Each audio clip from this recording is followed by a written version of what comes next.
एक छोटे से गांव में बिमला नाम की एक औरत रहा करती थी। वो बहुत ही गरीब थी, किराए के घर में रहती थी। उसके पति को गुजरे 2 साल हो चुके थे। उसका एक बेटा था, उसका नाम था राकेश। वह पढ़ाई में बहुत ही होशियार था।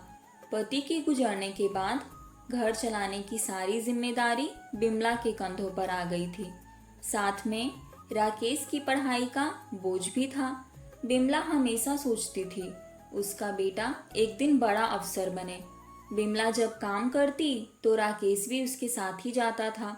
बिमला लोगों के घर जाकर बर्तन मांजती तो कहीं खाना बना देती, तो राकेश बैठे बैठे लोगों के घर आए अखबार को बड़े ध्यान से पढ़ता था। एक दिन जब राकेश अखबार पढ़ने लगा तो मालकिन ने बड़े गुस्से से कहा, अरे राकेश, अखबार पढ़कर क्या तू बड़ा अफसर बन जाएगा? इससे अच्छा तो माँ के काम में हाथ बटा, कम से कम उसे कुछ मदद तो हो जाएगी। राकेश बोला, मालकिन, मुझे बड़ा अफसर बनना है, मैं किताबें नहीं ले सकता, इसलिए ज्यादा ज्ञान के लिए मैं अखबार पढ़ता हूँ। यह सुनकर मालकिन उसका मजाक बनाते हुए हंसती है। बिमला को यह बात बहुत बुरी लगी और वो दोनों वहां से चले गए।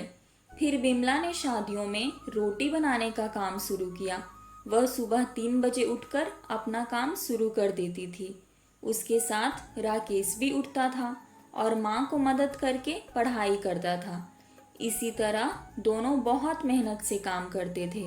इसी तरह कुछ साल बीत गए। राकेश अब 22 साल का हो चुका था। उसकी लगन को देखते हुए आगे की पढ़ाई के लिए उसके गुरुजी ने उसे दिल्ली जाने की सलाह दी और खुद खर्चे उठाने की जिम्मेदारी ली। दिल्ली जाकर राकेश ने बहुत मेहनत और लगन से पढ़ाई की। परीक्षा का वक्त आया। राकेश परीक्षा देने जा रहा था।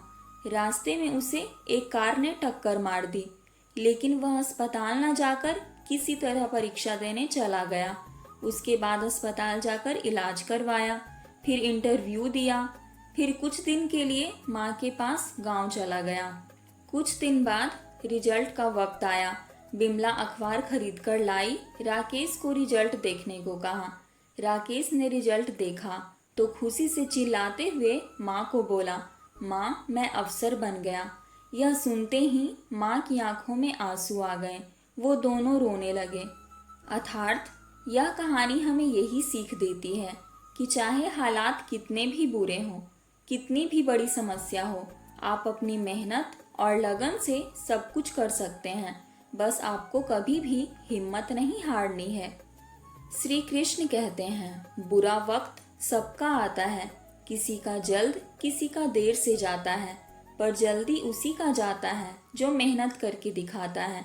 जिस तरह इंसान के जीवन में खुशी स्थिर नहीं रहती, उसी तरह दुख भी एक दिन चले जाते हैं।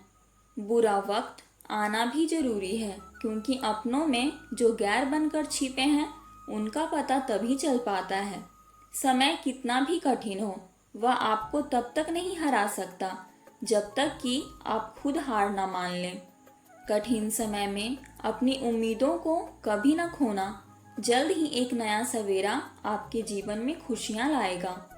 व्यक्ति समय के साथ साथ अपने बुरे वक्त को तो भूल जाता है, पर बुरे वक्त में अपने प्रति लोगों के व्यवहार को कभी नहीं भूल पाता है। मुश्किल वक्त दुनिया का सबसे बड़ा जादूगर है, जो एक पल में आपके चाहने वाले के चेहरे से नकाब हटा देता है। जैसा तुम अपने बारे में सोचोगे वैसे ही बन जाओगे। खुद को निर्बल मानोगे तो निर्बल, और सबल मानोगे तो सबल ही बन जाओगे। हमें किसी भी खास समय के लिए इंतज़ार नहीं करना चाहिए, बल्कि अपने हर समय को खास बनाने की पूरी तरह से कोशिश करनी चाहिए। पैर को लगने वाली चोट संभलकर चलना सिखाती है और मन को लगने वाली चोट समझदारी से जीना सिखाती है। पानी में गिरने से किसी की मृत्यु नहीं होती। मृत्यु तभी होती है जब तैरना नहीं आता। परिस्थितियां कभी समस्या नहीं बनती। समस्या तभी बनती है जब उनसे निपटना नहीं आता। किसी के बुरे वक्त में उसका हाथ पकड़ो, सहारा दो और उसे हिम्मत दो, क्योंकि बुरा वक्त तो थोड़े समय में चला जाएगा, लेकिन वो आपको दुआ जिंदगी भर देता रहेगा। जैसे उबलते पानी में कभी परछाई नहीं दिखती, ठीक उसी प्रकार परेशान मन से समाधान भी नहीं दिखते। शांत होकर देखिए, सभी समस्याओं का हल निकल जाएगा। संसार में परेशानी देने वाले की हस्ती कितनी भी बड़ी क्यों ना हो, पर भगवान की कृपा दृष्टि से बड़ी कभी नहीं हो सकती। छोटी छोटी घटना से हताश मत होइए। जो चंदन घिस जाता है वह भगवान के मस्तक पर लगाया जाता है, और जो नहीं घिसता वह सिर्फ जलाने के काम आता है।